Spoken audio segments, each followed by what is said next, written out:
morning, Norm. I wanted to take a moment here and review the lesson we had the other day. When we take a look at the stances here, you obviously see two different positions and two different setups when we look at this here. Now, initially, I know you talked about that you weren't as consistent getting the ball up in the air, occasionally hitting it to the right, but still the biggest part was actually getting the ball up time after time after time. When we look here, we started with the 5-wood. We look here on the left-hand side. What we can see here is the biggest obstacle or the biggest position is going to be that of ball position. When we look at your ball position here, you can see that you're way up here inside your left heel, if not almost to your big toe in some positions. So when we look here, it kind of shows you how it brings that right shoulder way down.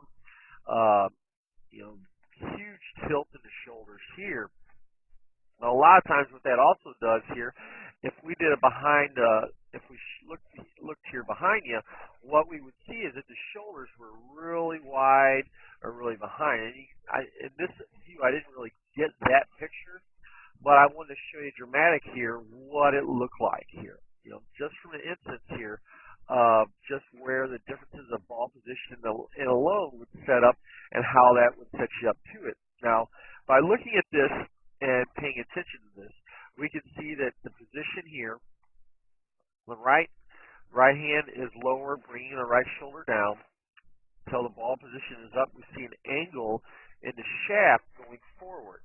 Now, what do I mean by that? Now, well, initially what that does here is as you swing back and swing through, what can happen here is if that ball position is too far forward in your stance,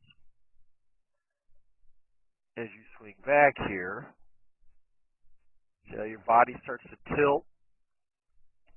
Body tilts this way. Now, because of that, as you go forward, you see the hips, you see that right knee move this way quite a bit. It's probably to about right here, I want to say, as we come down into it. That causes your ball position to change and also changes the path of the club head coming through. Now, when we look here, but you can see just there at impact how the path of the ball is going above the ball and not even on the ball. So occasionally we might see that one as you come down into it. One. Now, this particular ball you swung up and you made contact with, but it wasn't the same. Now, in these same swings, we've seen that occasional topping it, chunking it, just not seeing the same shot over and over and over.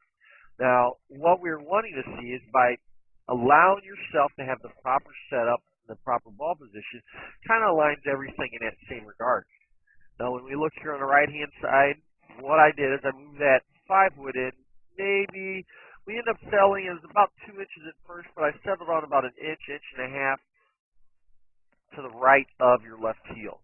By doing that, what I want you to do is have where if you set up to it, let your arms hang naturally with the shoulder square to the target. Arms hang down. That left arm should be right in front of that left thigh. By it being right in front of that left thigh, allowed you a good natural position. Didn't see as much of that angle on the shaft here, but most importantly, shoulders have a slight tilt rather than a large tilt.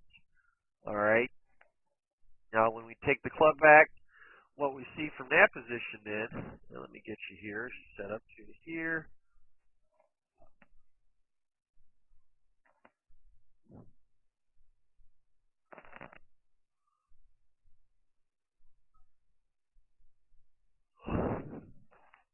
All right, here we go.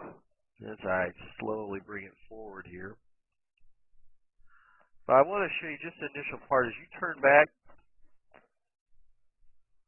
look at the difference just alone in your spine angle and your turn as you turn back to the top here.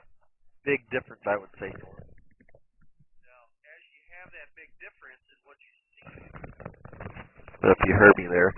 As you have that big difference, and as you see here, you can see our spine stays erect and stays in a proper tilt. As we go back, then as we turn through, it allows ourselves to turn down into the shot. Now, because of that, much better swing. You don't see that slide or that drive with as we see in the left-hand picture over here. A little better finish, especially on the right-hand side of the machine, just simply by changing your setup and changing your ball position. Night and day difference. So as we worked along, what I showed you here is the thrill that I want you to feel. It's just this simple position to turn back and to turn through that as you set up here, I want you to put 2 folds in. Now by putting 2 folds here and here,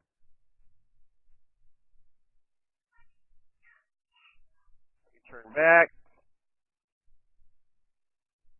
you turn down, and we extend out. Now, as you do that, you feel that turning in the shoulders, and that's what I wanted you to feel. It's just simply the shoulders turning up, and then the shoulders turning down. Now, as you notice this here, big difference here, especially that club coming out here towards me as we finish down the line and we turn up.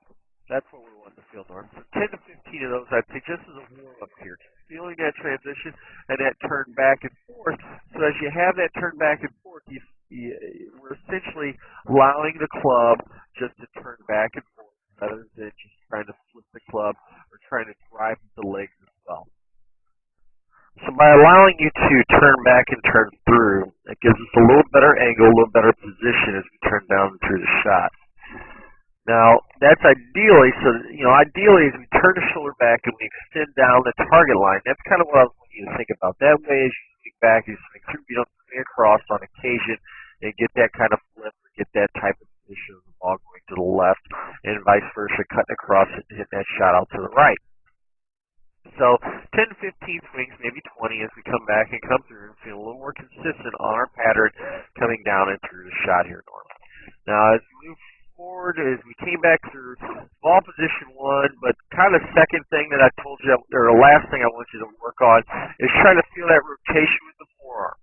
Allow that rotation of forearms, 1, when we have the shoulders here, but then 2, as we come down here, we feel the rotation there.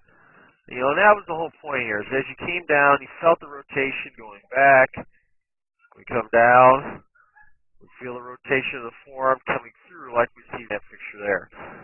And that's the thing, the club comes back, we open the club up, we turn through, we get the club closed. And that's what we're looking for time after time. It's that position is as you do that. And, one thing you think about, I didn't tell you, Norm, one thing you think about is you do this right here, think of, put a T in the bottom of the club. Point the T down, turn down, point the T up. Now, even here, you can even do it a little bit more drastic here because I would want you pointing that T straight down to the ground and having a T point to the ground right here. That way, what that allows you to do is to get that rotation into that left forearm, getting that toe closed as you come through. Now, Norm, if you have any other questions, if you have any thoughts, by all means, give me a call or give me a little text or shoot me an email and let me know what your thoughts are. Michael Wyatt Golf at gmail.com, or the number 314-724-6539. I look forward to talking to you again, sir, and you have a wonderful day. Thank you.